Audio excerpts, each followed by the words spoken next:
Hey, beloved, welcome to another amazing chapter of the book of Sean. Thank you for tuning in tonight.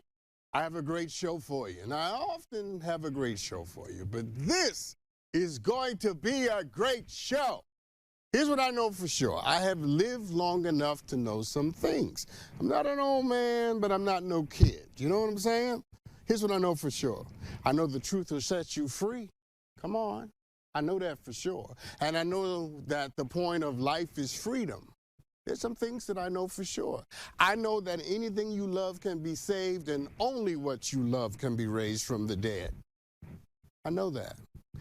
Here's the last thing I know, at least for tonight. Trauma is a time traveler. Things will happen in one season of your life, and you will think that you're done with it, over it, past it. And because trauma is a time traveler, it'll pop up on you when you least expect it. You'll be in the most random of places, doing the most random of things, and it'll all come back. My guest tonight knows what I'm talking about. He has lived a life with some built-in traumas, and he also knows the time-traveling effects of heartbreak, pain, and in his case, bullying. My guest tonight was bullied as a child and as a teenager, and even as he has matured past it, the pain lives on. The echo remains. I want to see tonight if I can find a way, using all that the Creator has given me, to help him create an original sound so that his life won't be defined by what happened, but by what he believes is about to happen for him. Don't you feel like throwing your shoe? I told you it was going to be great. Anyway, welcome to the show tonight. My guest, Dennis Turner. Hey, Dennis. Hey, how you doing? I'm good, man. I love your smile. I told you that when we were off the air. Thank you.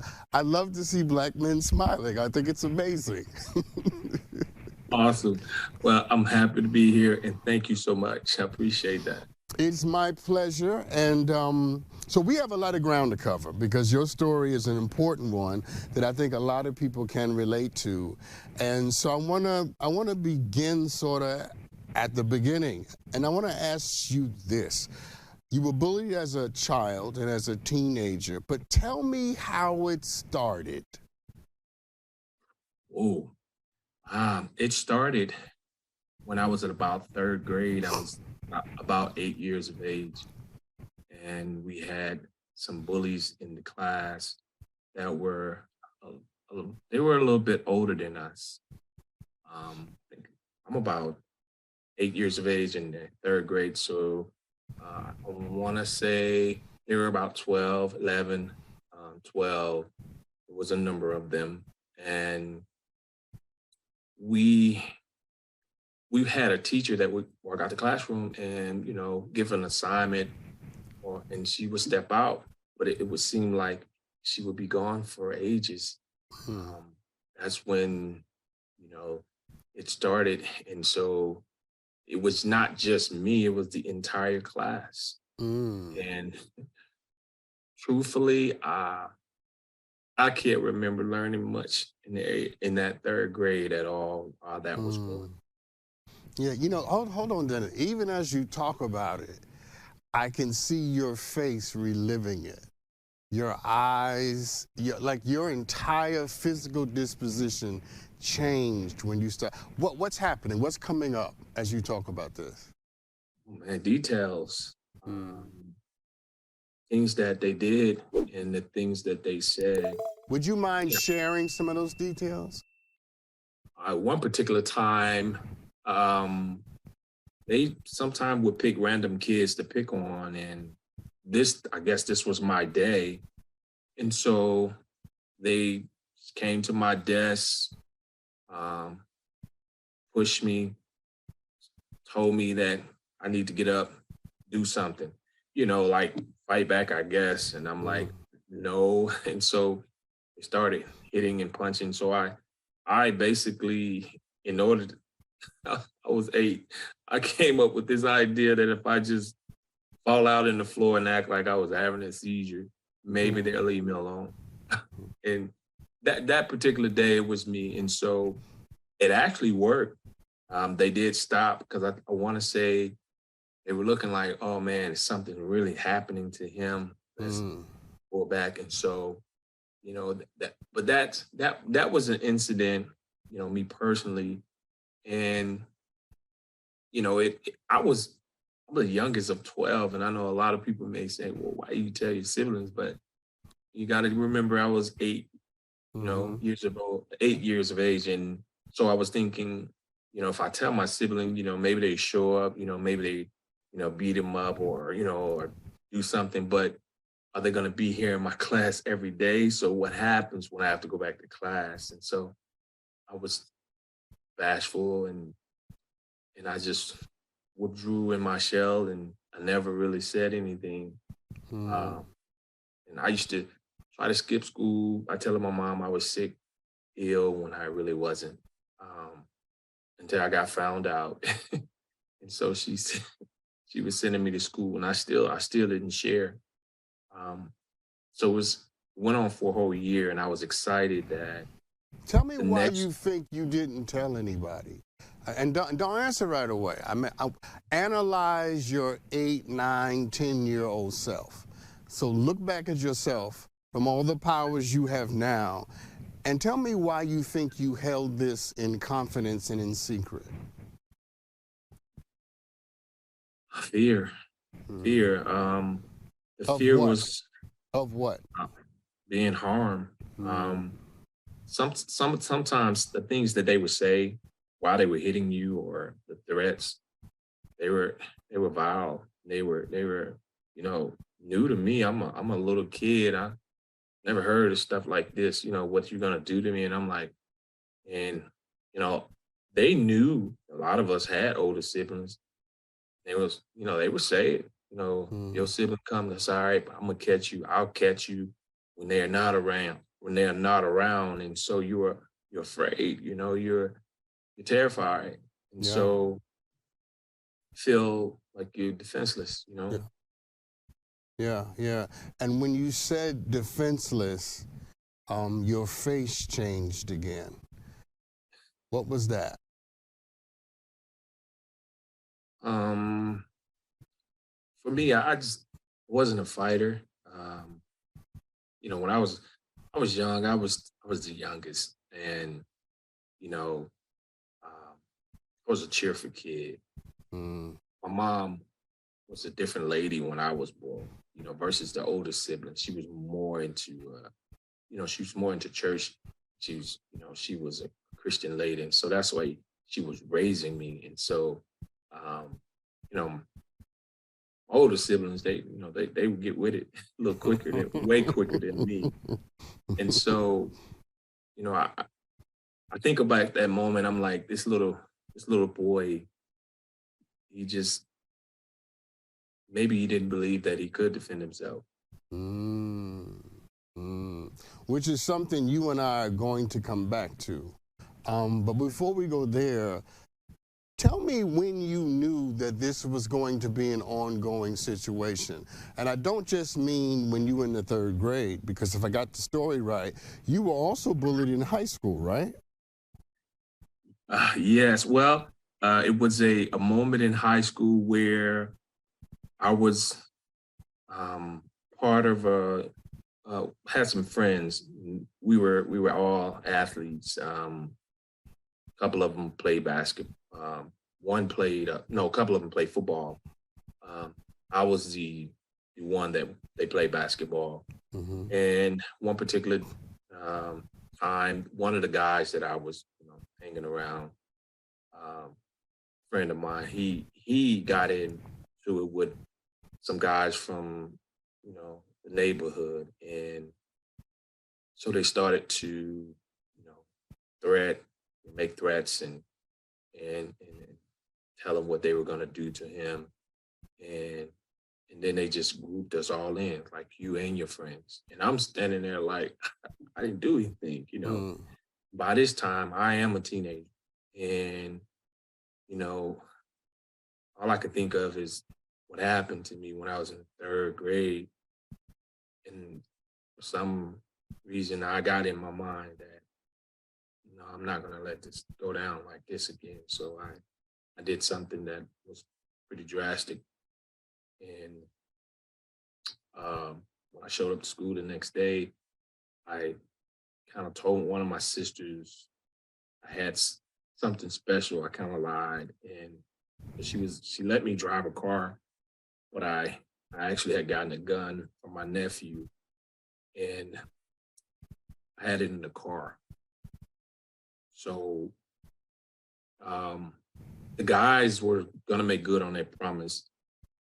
That guy from that neighborhood, he brought some friends. Some friends showed up on the back of a truck, and it was about 10, 12. I don't know. It was a lot of them. It's only like 3 of us. Mm-hmm. And so when school is out, they're walking behind him, making their threats.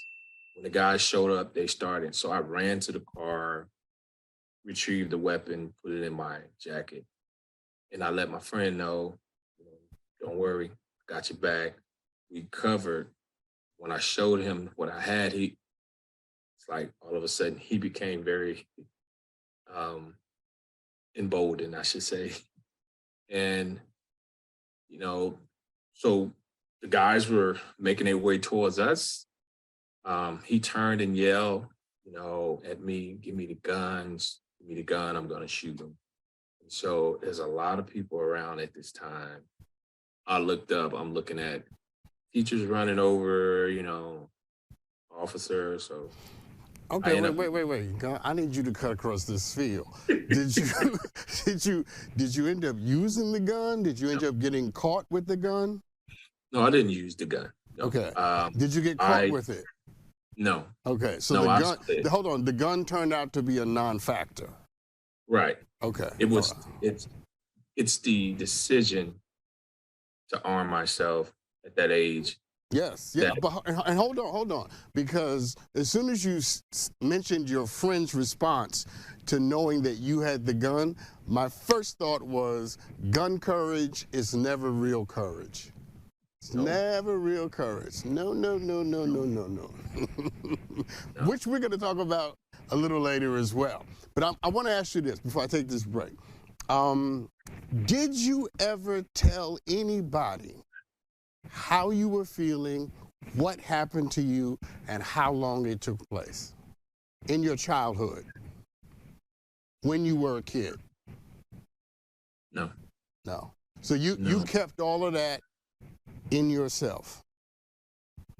Yes. For some reason, so much always was going on in my home. Whether it was older siblings, a lot of things that was happening in my home. And for me, I always wanted to be the least of my mom's worries.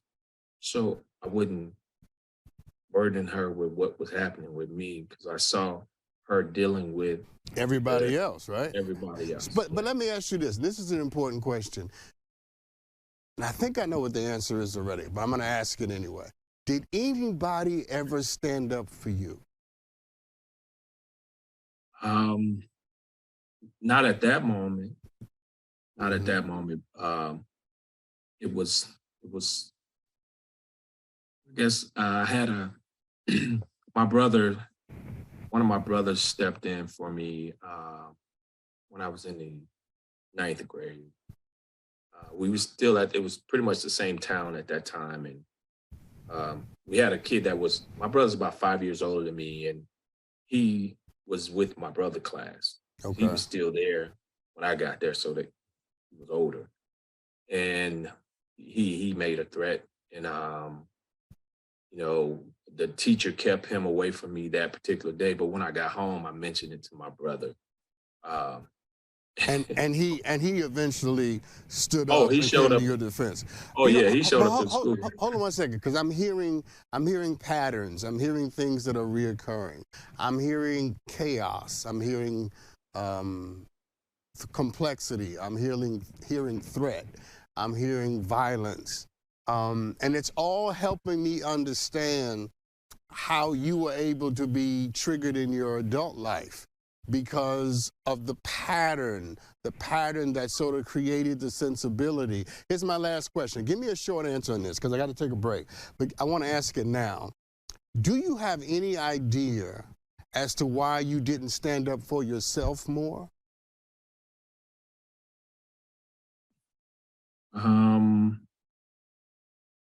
Lack of confidence, lack Mm. of courage. Um, and you know, I never, violence to me is always like last result. And so um it's never a first option or a second for Dennis, me. stop right there, because I'm going to tell you now that that's not the reason. Mm, mercy. No, that's not the reason. I'm gonna tell you what I think the reason is on the other side of this break. But it's not a lack of courage. No, no, no. Mercy. And it's not an aversion to violence. Although, you know, being averse to violence might be a good thing. But it's not a lack of courage. I already hear what I think was the dilemma. And when we come back, I'm gonna share it with Dennis and I'm gonna share it with you. Because as it is with my brother, so it is with all of us. We'll be right back. Welcome back, everybody. I'm talking to my brother, Dennis Turner.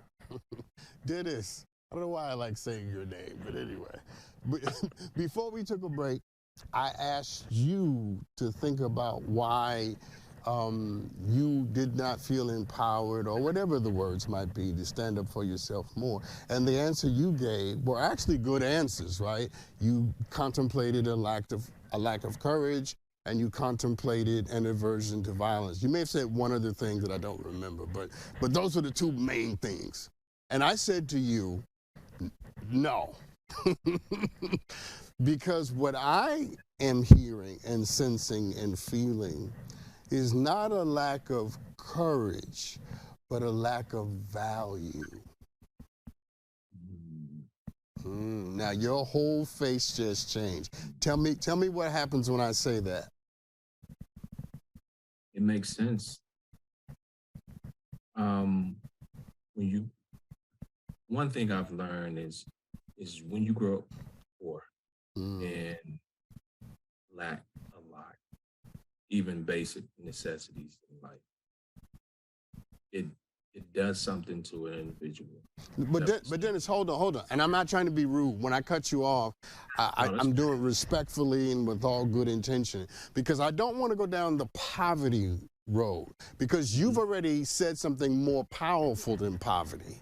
Because what you said to me today was a part of what you thought being a successful child was or meant was being invisible, was not being someone who drew too much attention because your parents had too many other things to worry about. So invisibility was a part of what you in your child mind considered to be successful. So it doesn't surprise me when the goal is to be invisible that you don't have a sense of your own value. Makes sense. Yeah, is that helpful? Are you getting something from that? Definitely. You know, when it's 12 of you, it's hard to get that visibility, you know, especially from a parent. I lost my dad when I was 3, so it's only one now you're bidding for. So it makes a lot of sense to me. Yes. So my point, and the reason I cut you off and corrected you, is because I don't want you to indict your courage.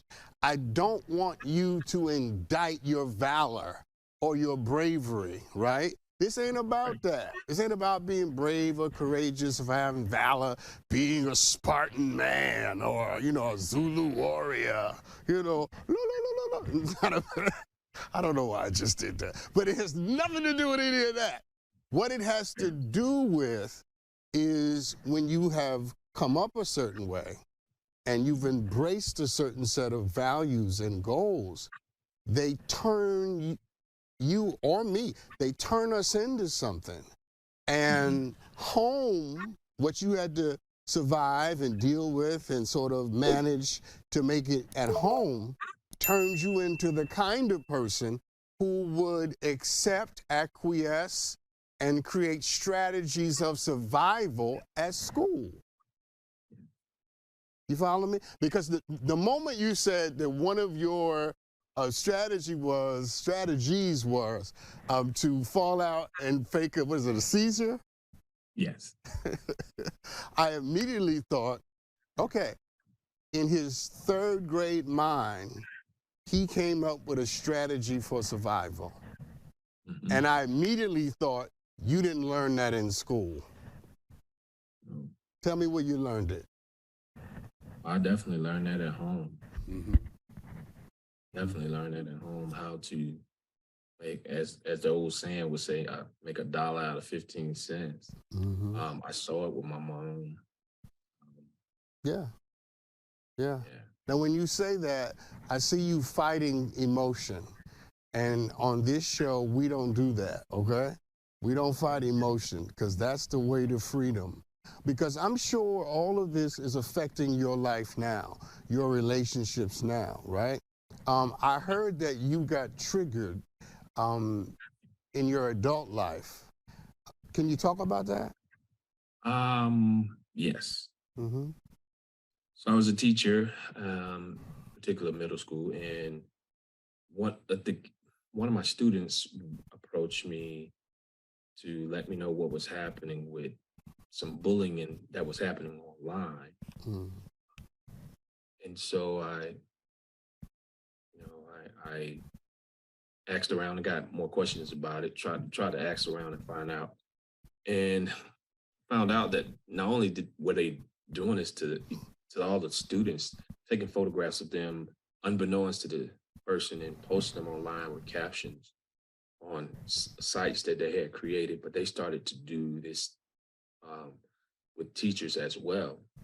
And so after inquiring about it, a couple of days later, I'm finding out from the students that I'm on this site as well. And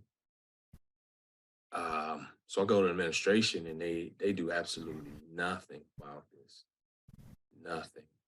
And so I'm furious, trying to figure out what should be done, because one, I feel for the students. They were really, really upset, and I could see them withdrawing just like I did, and it bothered me so. I was so upset and angry. I really didn't know what to do after being shut down by administration, and they were writing it off as if, oh, kids gonna be kids, and I'm like, this is serious. And so were you fighting for your students, or were you fighting for your 8-year-old self? I think initially I started the fight for the students, but once I was posted and they made comments about me, I think it went to a different place for me. I would even say it triggered some of my feelings that I had as a youngster, being bullied, and not being able to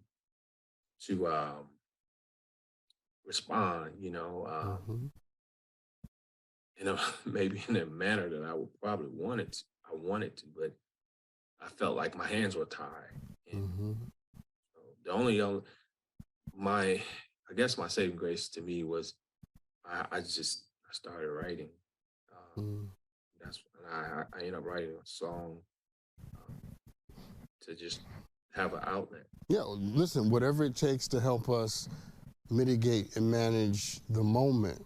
But here's the most important question I'm going to ask you. Have you forgiven yourself for what you didn't do, couldn't do, or wouldn't do when you were 8, 9, 10, 11 years old? And that's a tough one. Um, I would like I would like to think so. Uh, Sometimes I feel like I haven't. Mm. So, um, yeah, that's a tough one. Yeah, I see. What's coming up? Tell me what's coming up, and stop fighting it. What's coming up? Well, I mean, I've had this conversation with my wife. No, About don't tell me a story. Tell me what's coming up. Don't avoid the feeling with a story. What's coming well, up? um, sometimes I don't know. I feel like I need to take on the blame or take you know shoulder the issue, Mhm. not you know not forgive myself, not not blame anybody else. I just guess that's the way the way I'm constructed, I guess. Yeah, yeah. Well, the good news is that which is constructed can be deconstructed. Huh? That's good Yeah. news because Yes. we need to deconstruct that thought. And you owe yourself forgiveness. You owe it to yourself to say, you know what? 8-year-old Dennis, 9-year-old Dennis, I forgive you for being one, too small and too young to do anything in the moment. And I forgive you for believing that invisibility was the way to survive. I forgive you. I forgive you, Dennis. I forgive you. I forgive you for not being everything that you wanted to be because it wasn't your fault. It wasn't your fault. It simply wasn't your fault. You did what you knew how to do, and you did the best of what you knew how to do. And that was all you knew how to do. And how can you blame a man or beat up on a man who does everything he knows how to do? You hear me? Yeah. What's coming up? What's coming up? Talk to me. Uh, just I don't. Yes, you do. Yes, you do. What's coming up? Um, Hard to do. You know, Mm, Give yourself. Um, Even now, if it's something that happened, what if it's a mistake or a bad decision? mm, It's hard to just forgive yourself. You mm. know, But stop for a second. I gotta take this break. But let me say this to you. You sit here tonight as a grown man, and it's hard to forgive what you were as a child. But let me tell you something. I'm gonna talk to you like I was your brother. Like you now. You have a 13th sibling, and it's me. Okay, we brothers now. And let me tell you something, Dennis. You owe that little boy more than what you're giving him. You owe him a little more respect and dedication because he got you here. And you may not be proud of, and you may not like the means or the methods that he chose to do it. But without him, you would not be here tonight. That little boy kept you alive. He kept you going. He took what little he knew and he made it work.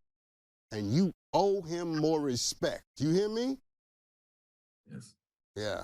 Get me a cussing. Listen, man, I gotta let you go. Did you get something out of this? Oh, I did, and I appreciate it. I really do. Um,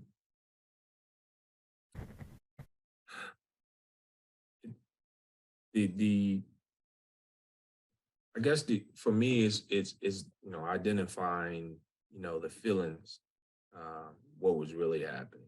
When you the value being valued, Mm, um, it really resonated with me because I believe it's so true.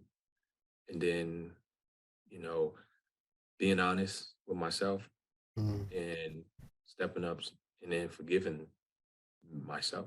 Yeah. You need to tell that 9-year-old you thank you before the night is over. You need to look at him in the mirror and say, you know what, man? You went through hell and somehow you made it out. And I owe you gratitude. But here's the last thing I'm going to give you, okay?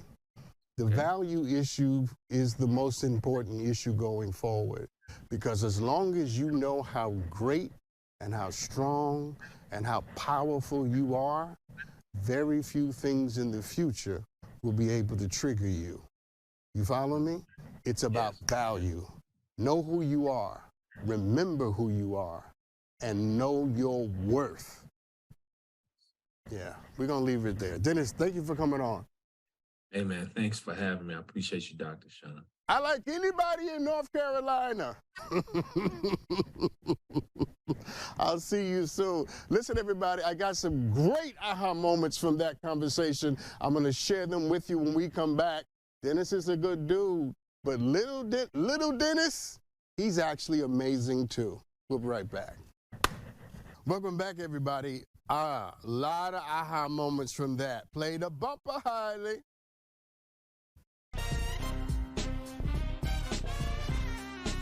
Did y'all see I caught Hailey right there? I caught him. Anyway, wow. See, one of the aha moments that I got from that is when the goal is to be invisible, you will never have a sense of your own importance. And that does not just apply when you're a kid, it applies to everything. You're trying to be invisible in a friendship or invisible in a marriage or invisible at your job or in school or in your family, as in the case of young Dennis.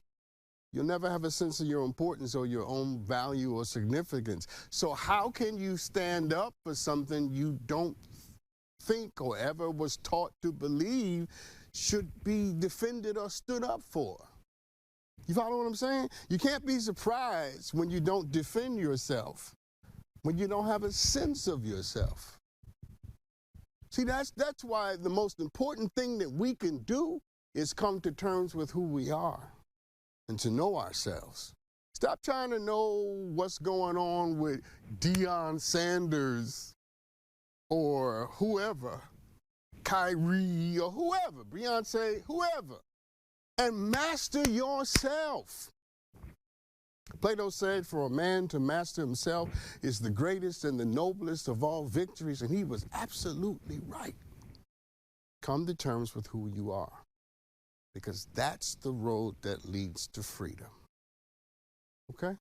All right, let's do some Ask Dr. Sean. Play that bumper, Hailey. Hailey was ready for that one. You guys always send me amazing videos. Let's take a look at this one. Hi, Dr. Sean. My name is Alyssa from Montreal, Canada, and I have a question for you today. What do you believe are some good tips for couples who are trying to invite other people into the bedroom, if you know what I mean? I have no tips for that. I cannot help you with that. What are some good tips for inviting other people in the bedroom? That's not what I do. Outside of, y'all want to come in here and do the horizontal mamba with us? I don't know. I don't know. I don't know. I have no tips for that. And I'm not, that's what you want to do. I'm not against it. I'm not poo-pooing on it. I'm just saying, well, I do have one tip, okay? Be honest, right? Just be honest and tell people what you want. I mean all of what you want. And if they with it, then they with it. And if they not, then they not.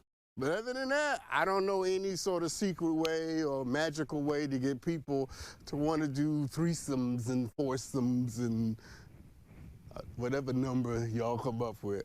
I don't know. I live a boring life. Next question. Somebody emailed me this. I got pregnant after having a one-night stand, but I never told the man. I just discovered that he is dating a woman who I recently befriended. How do I tell her that I got pregnant by her boyfriend without ruining our friendship? Let me do this quickly.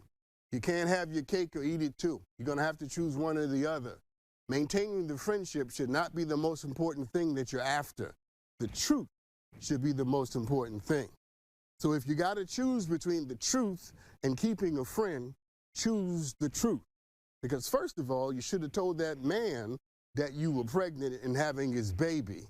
Not just because he deserves to know, but also because you deserve to not have to go through that journey alone or by yourself. So, the truth. Tell your friend that you met this man, had a baby with him before the two of you ever became friends. And you didn't even know that she ever existed or y'all were going to be friends. Has nothing to do with her. That you had a life before you met her, and now, ironically, those lives, those moments are intersecting, and you wanted her to know. She gets mad and walks away. That's her right. But at least you honored yourself with the truth, okay? If you lose a friend, but you gain your self-respect, then you haven't lost anything. Let's take a break. We'll be right back right after this. Welcome back, everybody. So Wani Wan and I were over here talking about that first video question and the whole polyamorous kind of thing. I just can't do it. You know, Juan, you can't do it either, right? No, I just can't do it. Listen, either you're mine or get out. I can't share. There's no sharing. I can share my pizza. Well, I can't share that either. Anyway, Hailey, play a bumper. Yeah, no, I can't share my pizza. That's the devil. You guys sent me amazing videos. The last video was actually pretty amazing, too. No one's ever asked me that question, so that was a great video from that perspective. And let's take a look at this one. Hey, Dr. Sean, I'm Ashley, and I need some advice. Do you think it's a red flag if someone you're dating is 100% against marriage?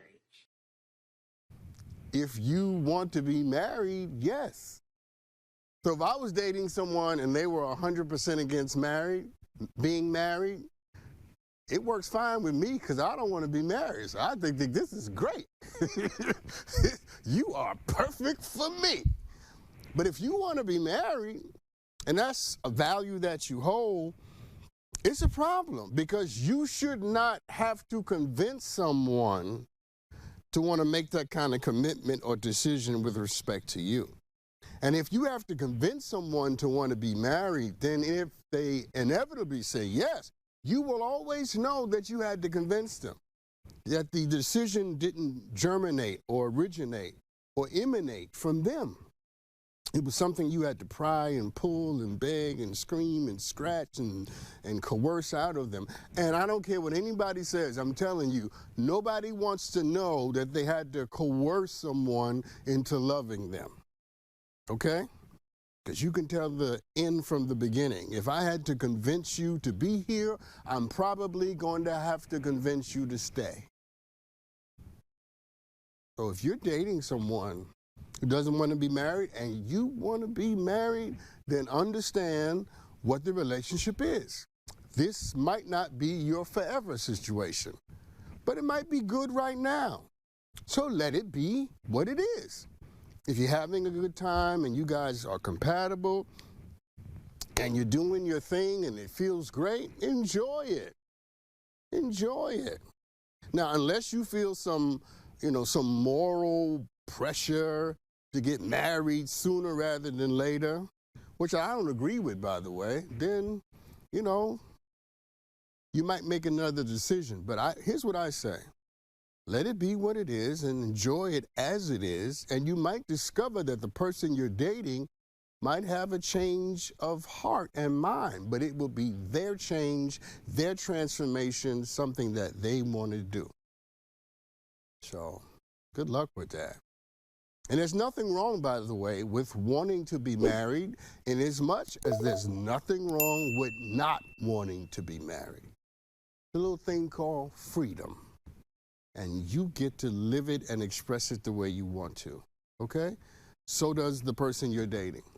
But it's not inherently a red flag. It just depends on you.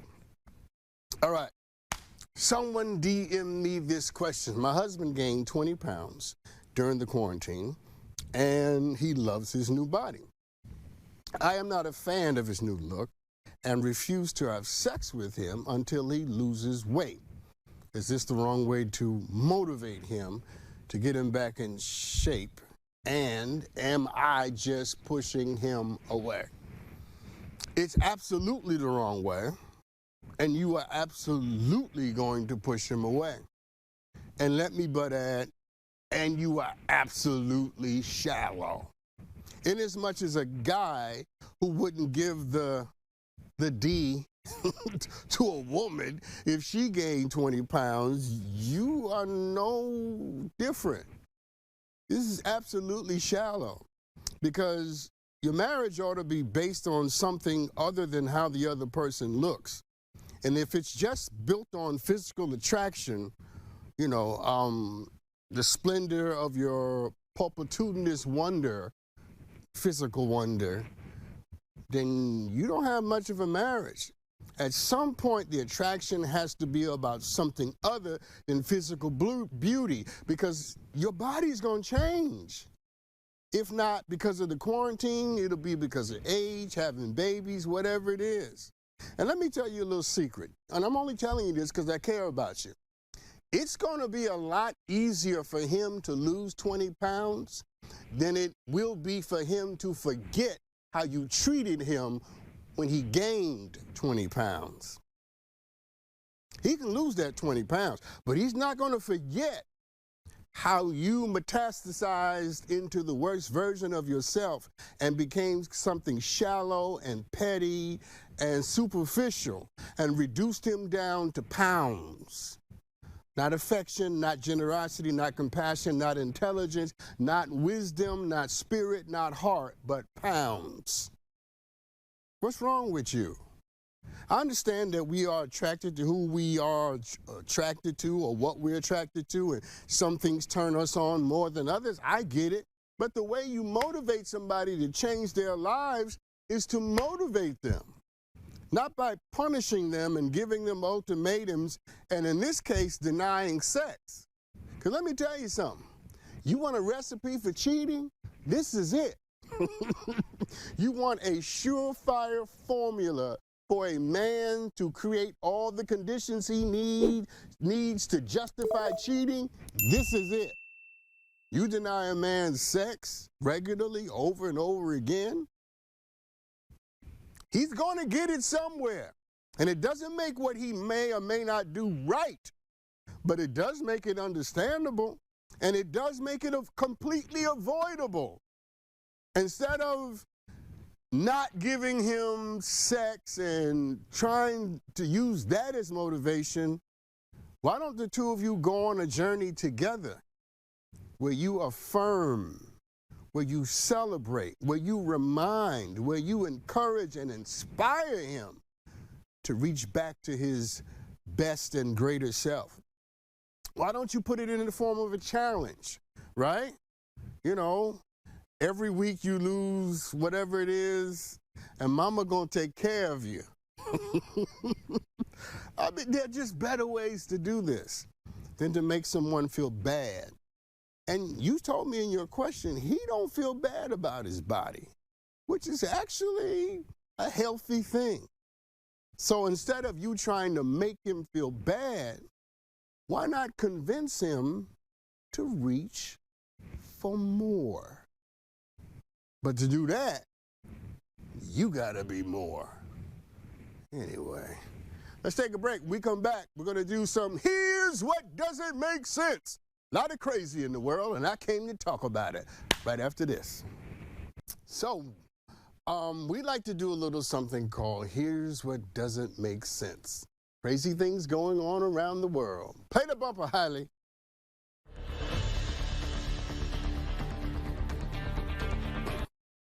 So, when Melissa Highsmith was just 22 months old in 1971, a woman who was hired to watch over her ended up kidnapping her.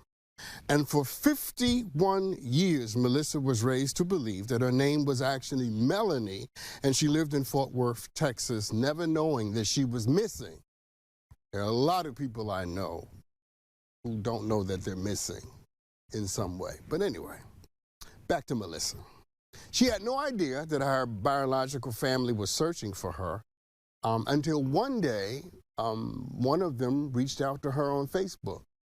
And here's how it happened. Apparently, Melissa's biological family uploaded their DNA to 23andMe, and in some way along the way, somewhere in the journey, Melissa also uploaded, for whatever reason, her DNA to 23andMe, and it was a match.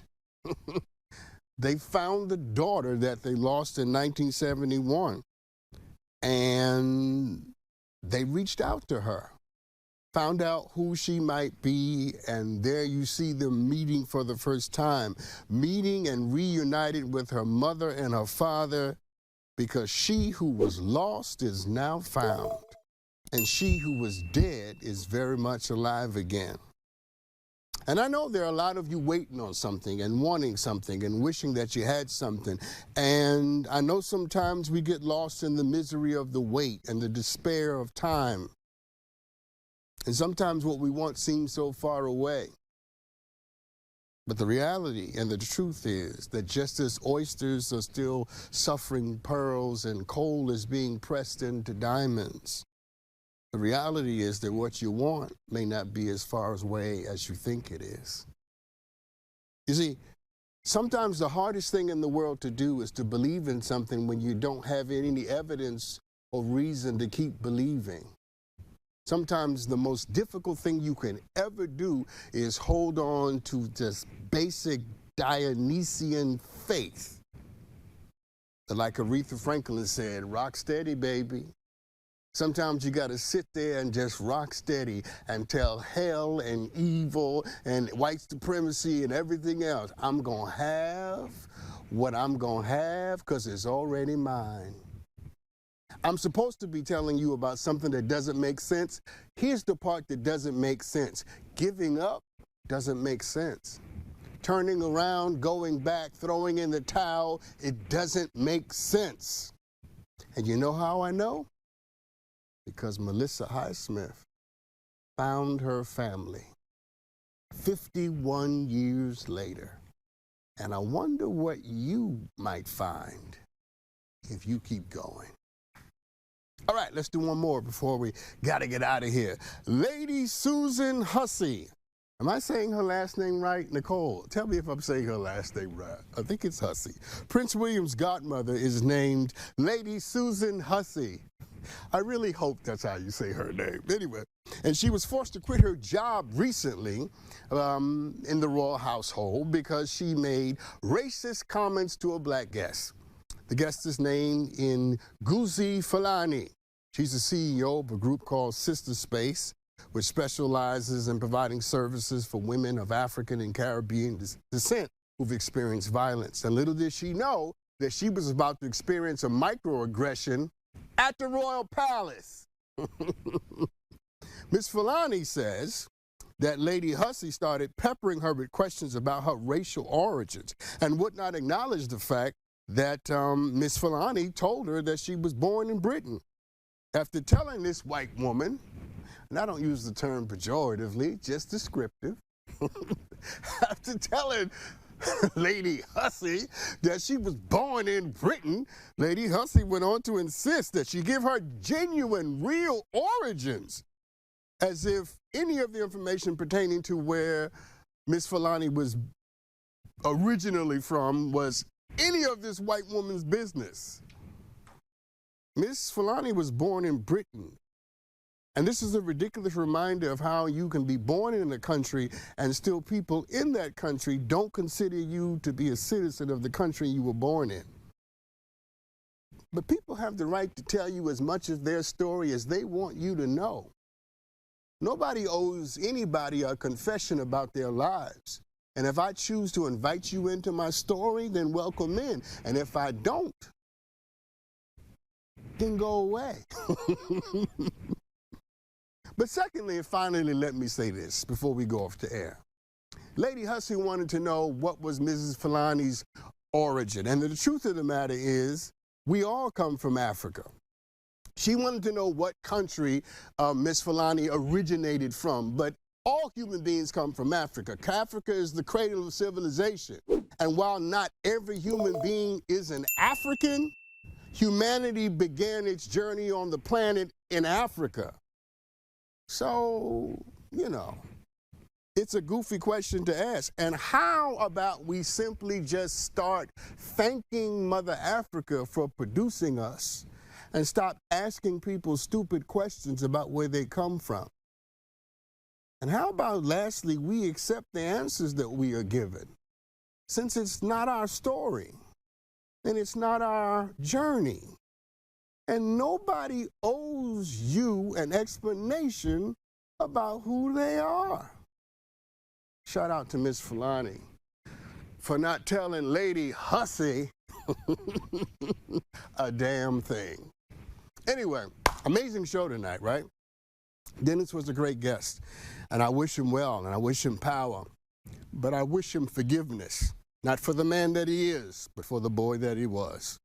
You see, until you heal the little boy, the man will never be liberated.